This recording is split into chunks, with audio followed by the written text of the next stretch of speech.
오늘의 본문은 우리가 지난주에 묵상했듯이 유다 지파의 기업, 그들의 땅을 나누고, 이제 오늘은 어떤 지파죠? 요셉 지파의 땅을 나누는 것이죠. 요셉 지파의 땅들을 이제 제비 뽑아 나누고 있는 것이죠. 사실 요셉 지파가 차지한 땅들은요, 굉장히 기름진 땅입니다. 위치로 보아서 이스라엘 중심부를 가로지르는 아주 알차기까지 한 지역이죠. 위치가 굉장히 좋습니다. 이스라엘 한가운데요, 가장 안전한 지역입니다. 안전할 뿐만 아니라 또 드넓은 지역이죠. 제비를 뽑는 것은 전적으로 하나님의 크신 은혜였죠. 그럼에도 불구하고 그들은 그 제비 뽑음에 대해서 불평하고 있는 것이죠. 14절을 한번 읽어보겠습니다. 요셉 자손이 여호수아에게 말하이르되 여호와께서 지금까지 내게 복을 주심으로 내가 큰 민족이 되었거늘 당신이 나의 기업을 위하여 한 제비 한 분깃으로만 내게 주시면 어찌함이니까 하니. 요셉 자손이죠. 요셉 자손은 사실 요셉은 12아들 가운데 한 명이죠. 그럼에도 불구하고 그 요셉 자손은 지파로는 어떻게 되었습니까? 두 지파가 되었죠. 에브라임 지파와 므낫세 지파입니다. 그것은 야곱이 축복할 때부터 시작된 거예요. 그래서 에브라임과 므낫세는 각각 한 지파로 인정받고 있었습니다. 그래서 한 지파로서의 의무를 충실히 다 이행해 오고 있는 것이죠. 자기들은 지파로서 의무를 이행했는데 왜 우리를 지파로 취급해 주지 않느냐? 우리 아버지 요셉 지파 한 몫으로만 취급해 주느냐? 우리는 각각 지파를 이루었다, 이런 의미가 있는 거예요. 그래서 요셉 자손이 여호수아에게 말하는, 지금 내가 큰 민족이 되었는데 나의 기업을 왜 한 제비 한 분깃만 주시오? 나에게 두 분깃을 주시오. 16장 1절에 보면 요셉 자손이 제비를 뽑되 이렇게 시작하거든요. 그리고 요셉 자손이 제비를 뽑았고 그것으로 이제 므낫세가 나누고 에브라임이 나누는 그런 모습이에요. 근데 사실 이런 불평은 굉장히 욕심에 찬 불평입니다. 왜냐하면 그들이 차지한 땅이 이미 그들의 숫자에 비해서도 사실 넓은 거예요. 비교적 넓은 거예요. 여러분 지도 보셨죠? 지도를 생략했습니다만 므낫세 반지파는 하나씩 들으셨죠? 거기에 보시면 므낫세 반지파는 요단 동쪽에 얻었어요. 그리고 요단 서쪽에도 어떻습니까? 므낫세 반지파 굉장히 넓은 지역을 차지했어요. 에브라임은 가장 안전한, 소위 말하면 생선의 가운데 토막이죠. 너무 풍성하게 받은 거예요. 인구수에 비해서도 결코 비좁은 편이 아니라는 것이죠. 그렇게 비교적 넓은 참으로 기름진 땅을 차지했음에도 불구하고 지나친 욕심을 내는 거예요. 지나친 욕심을 내는 거예요. 15절 한번 읽어보겠습니다. 이에 대해서 여호수아가 대답합니다. 한번 읽어보겠습니다. 여호수아가 그들에게 이르되 내가 큰 민족이 되므로 에브라임 산지가 내게 너무 좁을진데 브리스 족속과 르바임 족속의 땅 삼림에 올라가서 스스로 개척하라 하니라. 사실 그들이 땅을 차지하고 제비를 뽑았을 때 그 땅들은 다 온전히 정복되고 마무리된 땅이 아니에요. 그죠? 부분적으로 전복된 땅도 있습니다만 아직 미정복, 미개척지로 남은 땅들이 많이 있었습니다. 그래서 너희가 받은 그 제비 뽑은 그 땅에 가서 너희가 그 땅을 차지하라 라고 말하는 것이죠. 산림일지라도 스스로 개척하라 라는 것이죠. 산림일지라도 스스로 개척하라. 그러니까 산에 있는 나무들을 다 베어내고 거기에 계단식 논을 만들어서 이렇게 하라, 이런 말로도 이해할 수 있는 거예요. 그런가 하면 거기에 거주하는 그들을 다 쫓아내고 또 정복하라, 그리고 개척하라. 그런데 사실은 이 원어의 어감, 히브리어의 어감은 약간 비꼬는 듯한 분위기라고 합니다. 그래서 이런 번역이 가능하다라는 것이죠.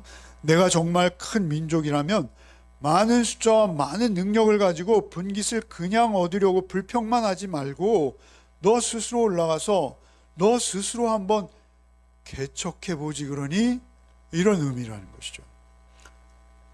사실은 스스로 개척하라라는 것이 그냥 뭐 대단한 그런 것이 아니라 스스로 두 번 들어가요. 스스로 개척하고 스스로 정복하는데 너희 힘으로 너희가 스스로 한번 해보지 그러니 라는 약간은 자조적인 그런 의미가 원어 안에는 있다고 합니다. 어쨌든 그것을 요셉 자손은 듣자마자, 그 말을 듣자마자 이렇게 대꾸하는 것이죠. 16절을 한번 읽어보겠습니다. 요셉 자손이 이르되 그 산지는 우리에게 넉넉하지 못하고 골짜기 땅에 거주하는 모든 가나안 족속에는 베스안과 그 마을들에 거주하는 자이든지 이스라엘 골짜기에 거주하는 자이든지 다 철병거가 있나이다. 넓다고 말씀드렸죠. 민수기에 보면 그들의 숫자에 비하면 다른 지파들보다는 훨씬 넓은 땅을 차지했습니다. 넓이에 있어서도 결코 비좁지 않아요. 그런데 넓은 땅을 요구하는 것이죠. 그러면서도 또 거기에서 그들을 정복하고 그 땅을 개척하라라는 그 말에 대해서 그들이 철병거가 있는데 우리가 어떻게 그들을 쫓아낼 수 있겠습니까? 라고 불평하는 것이죠. 사실 철병거는 대단한 거였습니다. 그때 당시에 이스라엘이 출애굽해서 가나안 땅을 정복할 당시에 그들은 청동기 문화였다고 합니다. 청동기 문화였어요. 그래서 그들이 가지고 있는 칼, 무기들, 심지어 농기구를 가지고 싸웠죠. 그런데 그 모든 기구들이 뭐였습니까? 청동이었다는, 청동. 그런데 그 가나안 원주민들은 무엇을 가지고 있어요? 철로 만든 칼을 가지고 있다는 것이죠. 칼만 가지고 있는 것이 아니라 뭐요? 철로 만든 병거도 있다는 거예요. 아마도 나무로 만들고 철이 귀했기 때문에 철을 덧입혔을 것이다 라고 여겨지는데, 그들이 묵직한 그 청동검으로 그 병거를 내리쳐도 끄떡없다는 것입니다. 철과 청동은 그 무르기, 세기가 비교 대상이 아니죠. 그들은 아마 전쟁을 할 때도 칼과 칼이 부딪히면 자신의 칼이 뭉개지든지 부러지기 때문에 칼을 치지 않고 치려는 척하다가 싹 피하고 뭐 이렇게 했을 거예요, 아마. 그러지 않으면 무기를 잃어버리잖아요. 전쟁에서 얼마나 불리한가요? 거의 뭐 싸울 수 없는 형편입니다. 그래서 이러한 불평을 하는 건 오히려 당연한 거예요. 사사기에 보면 야빈이라는 가나안인은 큰 부족도 아닌데 병거를 900승이나 가지고 있다고 해요. 900승. 탱크 900대가 있다는 거예요. 사실 얼마나 위협적이고 공포스러웠을까요? 그러한 그들에 대해서 자신의 능력이나 힘으로는 도저히 그들을 쫓아낼 수 없습니다 라고 그들이 다시 불평하는 것이죠. 여호수아는 스스로 개척해봐. 땅이 넓잖아. 스스로 해봐. 너희들이 큰 민족이라며, 너희들 스스로가 큰 민족이라며, 그 큰 민족이면 큰 민족답게 스스로 개척해봐 라는 말에 걔들은 철병거도 있어요 라는 것이죠. 그들이 이렇게 자신 없는 말을 하는 이유는 무엇일 거죠? 그들은 지금까지 그들의 승리의 원인이 스스로에게 있다라고 여기는 것입니다. 그 세상적인 조건과 환경, 그들의 그 엄청난 위력 앞에 그들이 믿는 하나님은 계시지 않은 거예요. 여호수아가 이번에는 더욱 진지한 모습으로 그들에게 권면을 합니다. 이번에는 여호수아의 진심이 담긴 권면인데요. 마지막 오늘 본문 17절 18절을 읽겠습니다. 여호수아가 다시 요셉의 족속 곧 에브라임과 므낫세에게 말하여르되 너는 큰 민족이요 큰 권능이 있은즉 한 분깃만 가질 것이 아니라 그 산지도 내 것이 되리니 비록 산림이라도 내가 개척하라 그 끝까지 내 것이 되리라. 가나안 족속이 비록 철병거를 가졌고 강할지라도 내가 능히 그를 쫓아내리라 하였더라. 먼저 너는 큰 민족이요 너는 큰 권능이 있다 이렇게 말씀하세요. 너는 큰 민족이요 너는 큰 권능이 있다. 사실 여호수아가 야 우리가 지금 오늘 이 순간 여기에 이르기까지 우리의 힘과 능력으로 된 것이니? 그렇지 않잖아. 하나님께서 인도하셔서 출애굽할 수 있었고 홍해를 건넜고 요단강을 건넜고 여리고를 무너뜨렸고 다 모든 것이 우리의 힘과 능이라기보다는 하나님의 능력이었지 않니? 라고 말씀하지 않으시고 너에게는 큰 권능이 있다. 17절에 너는 큰 민족이요 큰 권능이 있은즉 이라고 말하고 있다는 것이죠. 이 권능은 힘, 권세 이렇게 번역할 수 있어요. 맞아요. 그러나 출애굽기에서는 어떤 출애굽의 사건들을 의미할 때 이 단어가 쓰이고 있습니다. 하나님의 힘이 작용하는 어떤 하나님의 권능이 개입되어지는 그런 대목에서 이 단어가 쓰이고 있다는 것입니다. 예레미야서에서는 심지어 창조적인 하나님의 솜씨를 나타낼 때 이 단어가 쓰이고요. 그리고 사사기에서 특별히 권능이라는 단어가 계속 반복되어지는데 이 권능은 어떤 것이냐면 사사기에서 그들이 위기에 처할 때마다 그들의 힘과 능력이 아닌 하나님의 능력, 하나님의 권능으로 대적을 물리칠 때 그리고 자기 백성을 구원해 내실 때 하나님의 전능하신 행위, 그 행위를 번역할 때, 나타낼 때 특별히 이 권능이라는 단어가 단골로 쓰이고 있는 것이죠. 그래서 이 권능이라는 것은 무엇이냐면 사실은 궁극적으로는 하나님의 형상대로 지음받은 인간에게 하나님께서 부어주실 수 있는, 하나님께서만 부어주실 수 있는 어떤 류의 능력이라는 것입니다. 그래서 이것은 다분히 우리가 해석할 때 영적인 능력이라고 봐야 된다는 것이죠. 이게 이 전쟁이, 이 정복 전쟁이 사람과 인간의 힘으로만 되어지는 것이 아니라는 것입니다. 결국은 하나님을 철저히 믿는 믿음에서 나오는 그 철병거는 굉장히 객관적이며 외적인 힘이죠. 전력의 우세함이에요. 그럼에도 불구하고 눈에 보이지 않는 어떤 큰 능력이 역사하고 있다는 것이죠. 너희들 가운데 영적인 어떤 조건으로 인한 확신이 있고 그 확신으로 그 전쟁을 할 때 너희가 승리할 수 있다라는 의미가 들어있다는 것이죠. 직접적으로 하나님의 능력이라고 표현하지 않았지만 그런 의미가 있다라는 것입니다. 제가 그 여호수아서를 우리가 묵상할 때 두 가지를 꼭 부탁드리고 싶어요. 지금까지 늘 말씀드려 왔던 이야기입니다만 오늘 다시 한번 말씀드리는 이유는 너무 중요하기 때문에 그래요. 사실 여호수아서를 시작으로 해서 계속 역대기, 열왕기와 역대기를 통해서 두 번씩이나 기록되어지는 많은 분량의 이야기들은 무엇입니까? 전쟁이죠. 전쟁입니다. 주제가. 그 전쟁을 통해서 그들이 차지하기도 하고 빼앗기기도 하는 것은 무엇입니까?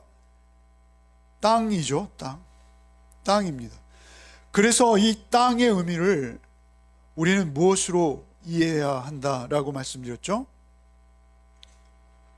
뭘로 말씀드렸죠? 권사님? 네?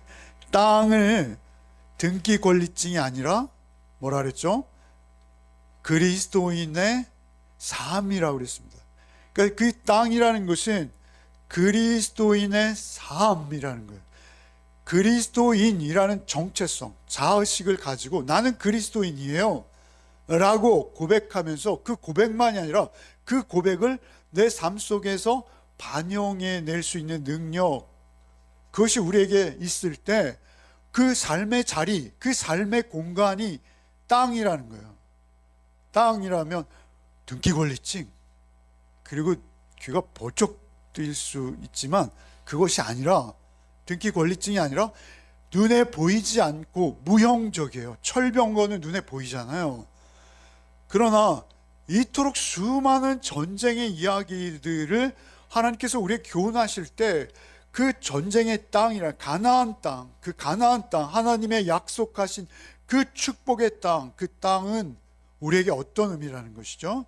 그 땅은 우리가 예수 믿고 구원받아 하나님 앞에 하나님의 형상을 회복한 인격으로 우리의 삶의 자리를 지켜낼 수 있는가의 문제라는 것이죠. 땅은 그런 의미라는 것입니다. 그런가 하면 전쟁은 어떤 의미라고 그랬죠? 전쟁은 실제 칼을 들고 싸우는 칼싸움 얘기가 아니에요. 그죠? 이토록 많은 전쟁의 이야기들이 기록된 이유는 무엇입니까? 그 전쟁은 영적 싸움이라는 거예요.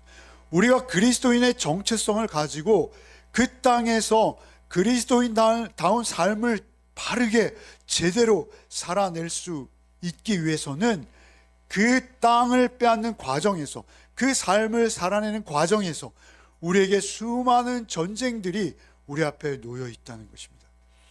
그 전쟁들을 누가 감당해 주지 않고 우리가 그 전쟁을 개인적으로 감당해내야 된다라는 것이죠. 그 전쟁은 놀랍게도 외부적인 공격에 의한 전쟁일 때도 있고요, 우리 내부에서 일어나는 전쟁일 수도 있어요. 안팎으로 일어나요. 그러나 어찌되었던 중요한 것은 그 전쟁 가운데 우리가 그 영적 전쟁을 어떻게 치루어야 할 것인가에 대한 교훈이 사실은 이 전쟁 속에 담겨져 있다라고 우리는 이해해야 된다라는 것이죠. 우리 삶의 자리에서 우리가 늘 경험하는 가장 어려운 문제가 무엇일까요? 저는 세상이 너무 커 보인다는 거예요. 세상이 너무 철병거 같아 보이는 거예요. 때로는 세상이 너무 위대해 보이기까지 해요. 세상이 너무 아름다워 보이고요. 그리고 그런 힘과 능력, 그들의 어떤 뭐라 그럴까요? 강제력, 이런 것들이 얼마나 정말 찬양할 만하지 않습니까? 그 이집트의 문명이라든지 그런 것들을 볼 때 와, 인류의 힘이 정말 엄청나구나 라고 우리는 느낄 수 있다는 것이죠. 그러나 그 외형적 조건들이 능력이 아니라는 거예요. 그 외형적 조건들을 숭배하는 것은 우상이라는 거예요. 눈에 보이는 어떤 것들, 그런 것들이 다가 아니라는 거예요. 실제적으로 칼과 칼이 부딪히고 그리고 피가 튀는 전쟁이 일어나고 있지만 사실 그것은 눈에 보이는 그것보다는 눈에 보이지 않으나 하나님의 회복된 형상으로 하나님의 나라를 세우고 하나님 나라를 살아내는 것, 하나님의 온전한 통치와 하나님의 지배로 하나님의 공의와 사랑을 온전히 실현해내는 삶을 사는 것, 그것은 우리 안에 끝없는 전쟁과 우리 외부의 세력으로부터 오는 전쟁 속에서 우리가 어떠한 결정과 판단을 하며 살아갈 수 있는가가 더욱 중요하다 라는 것을 우리에게 교훈한다라는 것이죠. 그 영적 전쟁 속에서 우리가 사는 삶의 자리가 어떠한가가 중요하다는 것입니다. 여러분, 그 이단들의 특징이 뭔지 아시죠? 보이는 것만 인정하는 것입니다. 보이는 것. 이단들의 특징은 하나 있어요. 그건 뭐냐면 건물을 정말 잘 지어요. 안 그런가요? 어떤 이단은 서울대 뒤에 있어요. 지나가다 보면요, 와, 대리석을 어디서 저런 걸 수입했지? 정말 잘 지었어요. 그런가 하면 뭐 통일교? 그 사람들 본부 아시죠? 거의 뭐 궁궐이에요, 궁궐. 신천지도 그렇지 않나요? 그런 자들의 특징은 무엇이냐면 그 부유함과 우세함, 그걸 자랑하는 거예요. 먼저 그 눈에 보이는 어떤 화려함, 우리가 보기에 아름답기까지 한, 그들이 행사하는 거 한번 보세요. 행사 치르는 거 한번 보세요. 체육관을 빌리고요, 운동장을 빌리고요, 얼마나 기획을 멋있게 하는지 모릅니다. 아주 쏙 빠질 만큼 합니다. 우리가 영상으로 봐서 그렇지 현장에 가서 보면요, 엄청나다고 합니다. 그 철병거와 마병들의 힘이 얼마나 대단해 보이는지 인간이 보기에 도저히 숭배할 수밖에 없는 거예요. 그 힘과 능력, 그 권력, 한 이단의 교주가 부리는 그 엄청난 세기, 그런 걸 볼 때 우리 인간은 거기에 편입되어지고 거기에 속하고 싶고 막 이런 것들이 있다는 거예요. 우리가 세상을 살 때 그러한 것들이 우리에게 얼마나 유혹적이고 대단한지요. 그런데 예수님은 어떻습니까? 사실 우리가 기독교를 우리가 그렇게 오해하면 안 된다는 것입니다.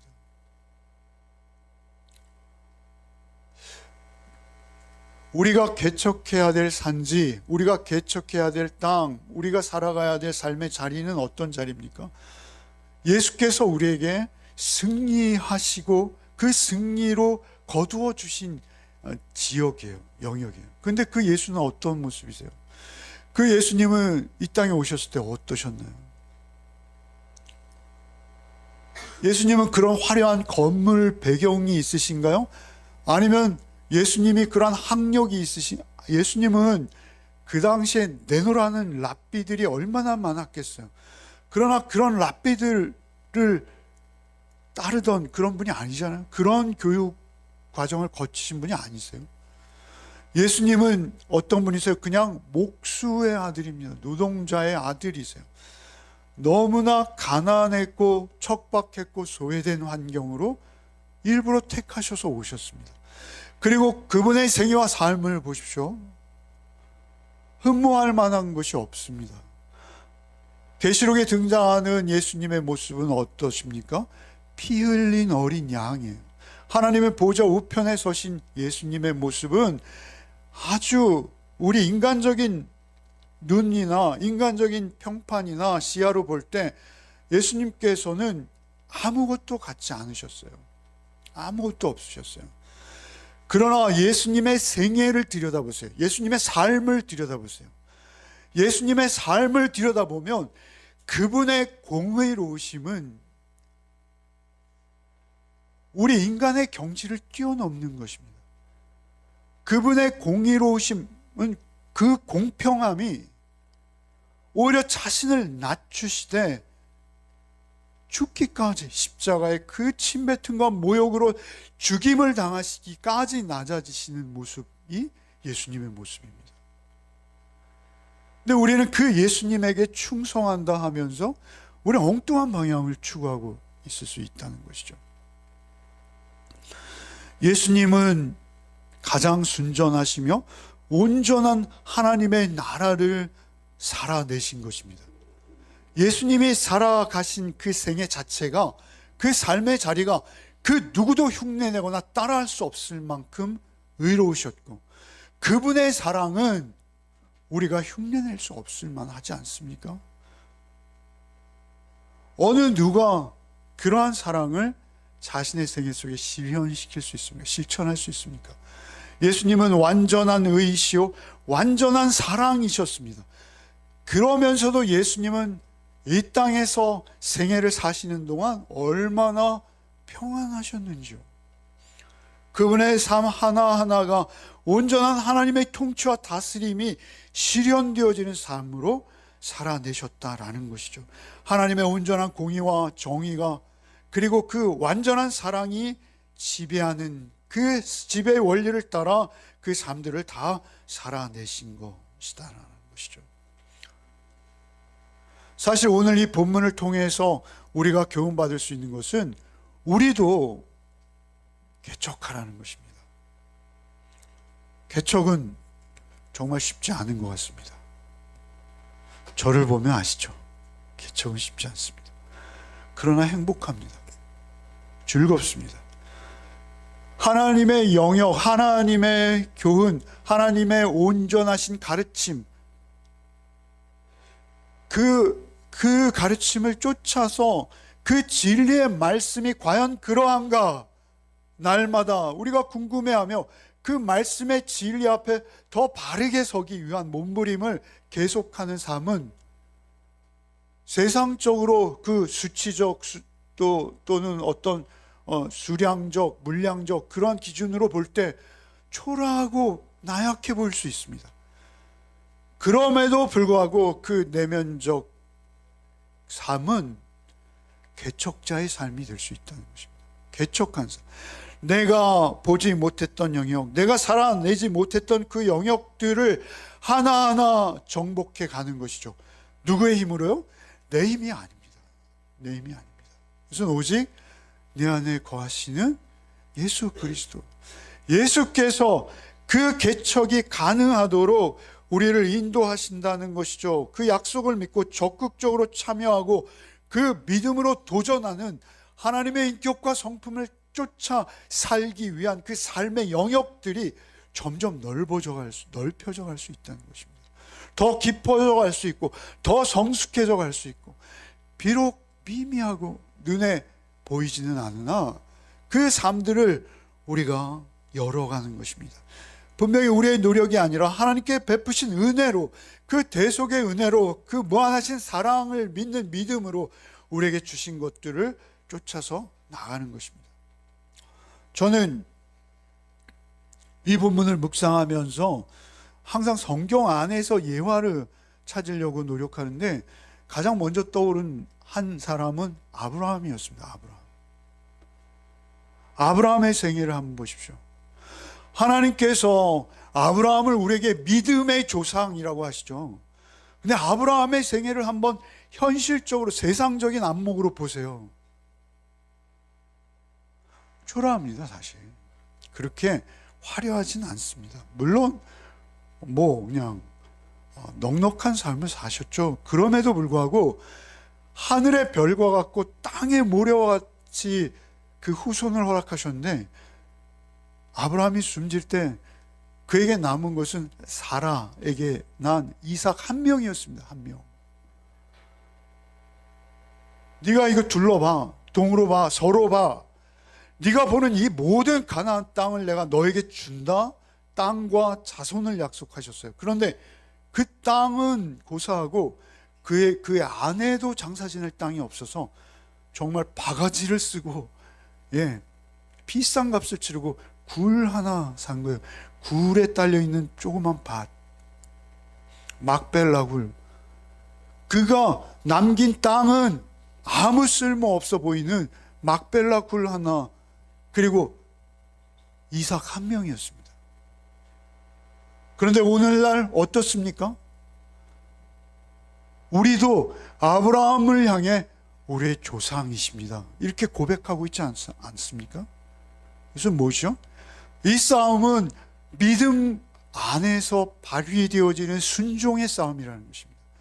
하나님께서 이루실 것이고 하나님께서 온전한 승리를 거두실 것이기에 우리는 그 하나님을 믿고 의뢰하고 신뢰하면서 하루하루 내가 관심을 가지고 내가 힘을 쏟는 것은 외형적이거나 물량적인 것이 아니라 오히려 하나님 앞에서 순전한 삶을 살아내기 위한 싸움이고, 그 싸움을 싸워갈 때 우리에게 평안이 있고 의가 있고 하나님의 사랑의 모습을 닮은 삶의 영역들이 조금씩 펼쳐져 갈 수 있는 것이죠. 그러한 영역들이 펼쳐져 갈 때 우리는 그 믿음과 순종의 삶을 통해서 우리의 존재를 확인해 가는 것입니다. 여러분, 빌립보서 2장 12절로 13절을 한번 읽어봅시다. 그러므로 나의 사랑하는 자들아, 너희가 나 있을 때뿐 아니라 더욱 지금 나 없을 때에도 항상 복종하여 두렵고 떨림으로 너희 구원을 이루라. 너희 안에서 행하시는 이는 하나님이시니 자기의 기쁘신 뜻을 위하여 너에게 소원을 두고 행하게 하시나니. 바울 사도의 말씀이죠. 바울 사도께서 싸우고 있는 싸움은 어떤 것입니까? 우리 안에 소원을 두고 행하게 하시는 하나님 한 분을 믿고 의지하며 신뢰하는 싸움이었습니다. 그런데 그 싸움을 통해서 그의 소원이 이루어져 가는 거예요. 12절에 보면 지금 나 없을 때에도 항상 복종하여 두렵고 떨림으로 너의 구원을 이루라. 구원을 이루는 거예요. 13절에 보면 너에게 소원을 두고 행하신다. 이 소원이 뭐예요? 구원인 거예요. 우리의 구원이 완성되어지는 그날을 바라보면서 우리는 주님을 내 안에 모시고 주님과 함께 우리의 삶을 하루하루 살아내고 있다라는 것이죠. 그렇게 살아갈 때 그것이 승리의 삶이 된다는 것입니다. 승리는 어떤 승리를 말하는 건가요? 돈을 많이 모으면 승리한 건가요? 나라의 권력을 잡았으면 승리한 건가요? 하나님께서 우리에게 주시는 승리는 구원입니다. 구원. 그 구원의 승리는 어디로부터 올 수 있는 거예요? 내 안에 행하시는 하나님. 내 안에 너희 안에서 행하시는 하나님. 나 있을 때뿐 아니라 나 없을 때 내가 중요한 게 아니고 너희 안에 계신 하나님이 중요해요.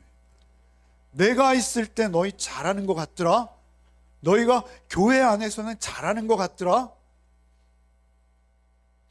그런데 그 하나님의 인격과 성품으로 너희가 세상 속에서 너희 삶의 자리에서 어떤 모습이니 나 없을 때, 나 있을 때뿐 아니라 나 없을 때 너희 안에 행하시는 하나님의 기쁘신 뜻을 두고 그 소원을 너희에게 주시고 그 소원을 두고 행하게 하시는 하나님. 그 소원 뭐예요? 구원의 소원, 그 승리의 소원. 그 소원이 뭐냐는 거예요. 요한일서 4장 4절 한번 읽어봅시다. 자녀들아, 너희는 하나님께 속하였고 또 그들을 이기었나니 너희 안에 계시니가 세상에 있는 자보다 크심이라. 그들을 이기었나니, 승리하는 것이, 최종 승리가 우리의 소원인 거예요. 그리고 그 승리를 이 땅 가운데 우리는 누려가고 있는 거예요.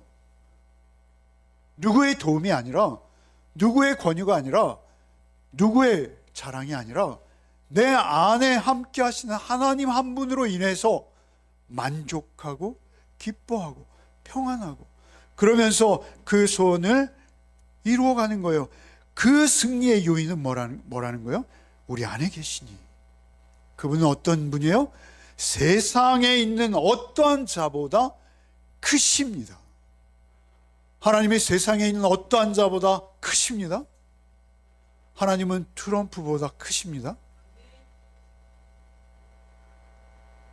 하나님은 세상의 어떠한 사상이나 어떠한 이념이나 어떠한 철학보다 하나님이 더 크십니다. 하나님의 가르침과 하나님의 말씀을 쫓아 살아가는 삶을 통해서 우리는 그 승리를 하나하나 쌓아가고 있는 거예요. 하나님만 믿고 의뢰하며 순종하는 삶으로 철병거가 우리 눈앞에 보일지라도 굴하지 아니하고 하나님의 말씀을 우선하여 살아갈 수 있는 것이죠. 로마서 8장 31절 한번 읽어봅시다. 그런즉 이 일에 대하여 우리가 무슨 말을 하리요? 만일 하나님이 우리를 위하시면 누가 우리를 대적하리요? 세상은 칼로도 총으로도 아니 핵무기로도 미사일로도 우리를 대적할 수 없다 라고 말씀하신 거예요. 그 당시에 그들이 보기에는 가나안인들의 철병거와 그 쇠로 만든 칼날의 그 무서움이 그들을 벌벌 떨게 했지만 그것으로 전쟁의 승패가 나지 않는다는 거예요. 이 전쟁의 승패는 오직 너희 안에 거하시는 성령님, 그리고 그 성령님을 온전히 의지하며 하나님의 성품 그 공의와 사랑을 쫓아 살아가는 너의 삶의 자리가 결코 승리할 것이다. 승리할 것이다. 너의 삶이 끝내 승리할 것이다. 하나님의 힘으로 너희들 지금까지 여기 있는 거 아니야? 세상 사람들은 믿고 신뢰하지 않으나 우리가 신뢰하는 하나님이 너희를 요단을 건너게 하시고 여리고를 무너뜨리시게 한 거 아니야? 너희 그것을 믿는 거 아니야? 그 믿음으로 반응하며 순종하는 삶, 그 싸움을 그치지 마라. 그 싸움을 싸워내 라고 여호수아가 말하고 있는 거예요. 여호수아가. 에베소 6장 10절로 18절도 한번 읽어봅시다. 끝으로 너희가 주 안에서와 그 힘의 능력으로 강건하여지고 마귀의 간계를 능히 대적하기 위하여 하나님의 전신갑주를 입으라. 우리의 씨름은 혈과 육을 상대하는 것이 아니요 통치자들과 권세들과 이 어둠의 세상 주관자들과 하늘에 있는 악의 영들을 상대함이라. 그러므로 하나님의 전신갑주를 취하라. 이는 악한 날에 너희가 능히 대적하고 모든 일을 행한 후에 서기 위함이라. 우리의 영혼은 넘어질 수 없는 거예요. 우리의 영혼은 꼿꼿이 서 있는 거예요. 내 힘이 아닙니다. 내 안에 계신 성령께서 나를 강하시고 의로우신 손으로 붙들고 계시기에 우리는 하나님의 일을 행한 후에도 넘어지지 않는다는 거예요. 그 능력이 하나님으로부터 우리에게 임하는 것을 믿으시기 바랍니다. 바울 사도의 생애와 삶도 보면 그렇습니다. 세상적인 기준과 세상적인 판단과 눈으로 볼 때 바울 사도는 시날산에 외투를 걸치고 살아간 것이 아니라 누더기와 같은 옷을 입고 살아가셨습니다. 그럼에도 그는 늘 아주 말로 다 할 수 없는 궁핍함, 천막을 깁는 일을 하지 않으면 생계가 해결되지 않는 궁핍함, 그런가 하면 도저히 감당할 수 없는 거액의 돈을 가지고 마게도냐를 가로질러서 예루살렘까지 그 거금을 전달하는 엄청난 부자죠. 엄청난 부유함이죠. 바울 사도가 중간에 그냥 머물렀다면 그는 아마 떵떵거리는 부자로 살았을 거예요. 평생. 그죠? 그러나 사도께서는 그 모든 일들을 다 감당할 수 있게 하셨다는 거예요. 하나님께서 그 일을 감당케 하셨다는 거예요. 그것이 빌립보서 4장 13절이에요. 빌사일상. 한번 읽어봅시다.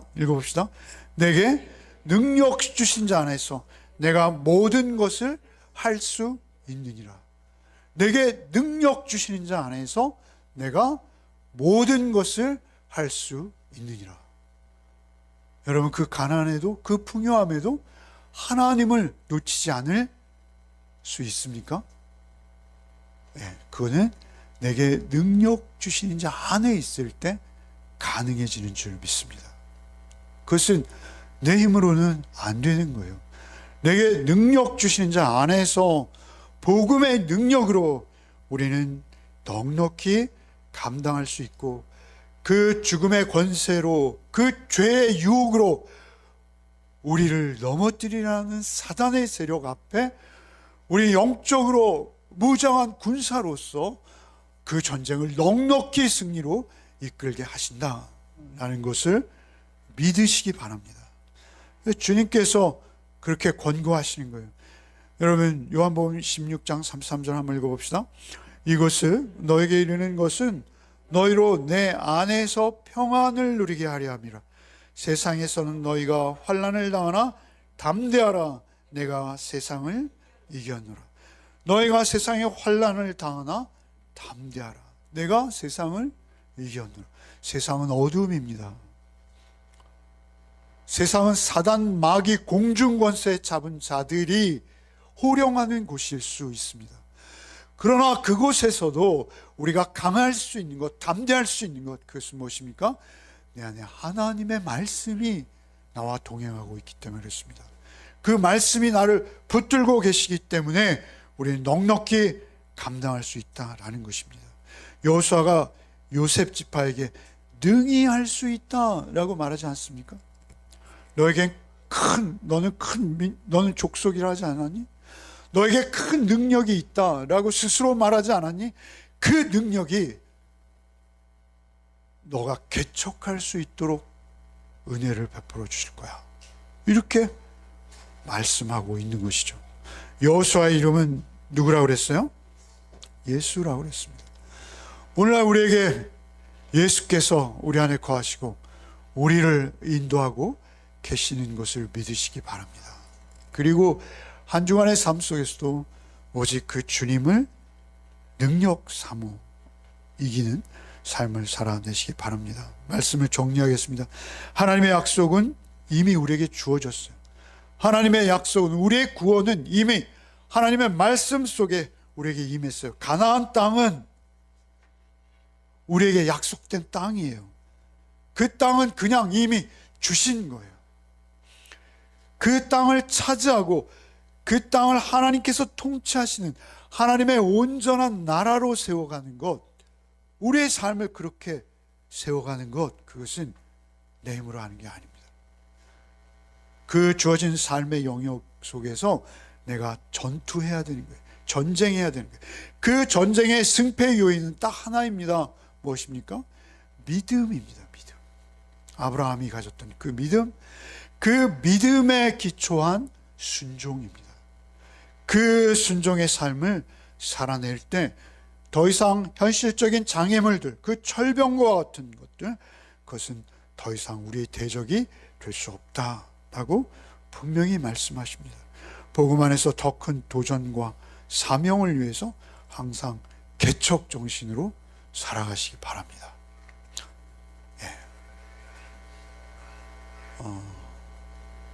이거는 제가 설교 다 마쳤는데요. 예화라면 예화를 할 수 있고, 오후 4시 예배 우리 집사님들이 지난주에 오셨어요. 오셔서 오후 4시 예배를 보시고 저에게 불평을 하셨습니다. 뭐라고 불평을 하셨냐면, 왜 여기서 이렇게 쉽게 알아듣기 좋게 힘차게 설교하시면서 우리 앞에서는 그렇게 힘이 없으세요. 설교도 훨씬 어렵습니다. 막 이런 불평을 하셨어요. 그래서 저 너무 죄송했어요. 내 마음대로 되지 않는 거예요. 여러분, 그거는 말이죠, 개척자에게 생기는 힘이에요. 개척 정신에서 나오는 힘이에요. 거기에 계신 연로하신 권사님들은 오늘 이 예배가 마지막이 될 수도 있습니다. 물론 여러분도 그렇지 않다는 건 아니에요. 그럼에도 불구하고 저는 그분들을 뵐 때 안타까움이 있어요. 그리고 그 안타까움이 저도 모르게 튀어나오는 거예요. 너희가 개척하라 라고 하시잖아요. 개척은 어렵습니다. 그러나 개척하려 할 때 하나님께서 그 천하보다 귀하다 하신 한 영혼을 섬기기 위해서 여러분이 최선을 다할 때 하나님께서 하나님의 능력으로 여러분을 채워주실 줄 믿습니다. 여러분의 함께 해주실 줄 믿습니다. 그리고 여러분은 미약하나마 그 힘과 능력을 힘입어서 이 땅을 살아가는 것입니다. 이 땅을 살아갈 때 오직 하나님의 능력만이, 하나님의 권능만이 여러분 안에서 역사하는 복이 있으시기를 바랍니다. 주님, 감사합니다. 믿음은 바라는 것들의 실상이요 보지 못하는 것들의 증거라 하지 않으셨습니까? 우리에게 참으로 인내가 부족하며 우리에게 하나님의 형상을 회복된 인격이 부족하며 내 존재가 세상에서 너무 약해 보이는 불평이 우리에게 있는 것은 아닌지요. 주님, 우리를 불쌍히 여겨 주시옵시고 오직 눈에 보이는 것이 없고 만져지는 것이 없으나 하나님 한 분만을 신뢰하며 온전한 믿음으로 반응하는 우리의 삶이 되게 하여 주옵소서.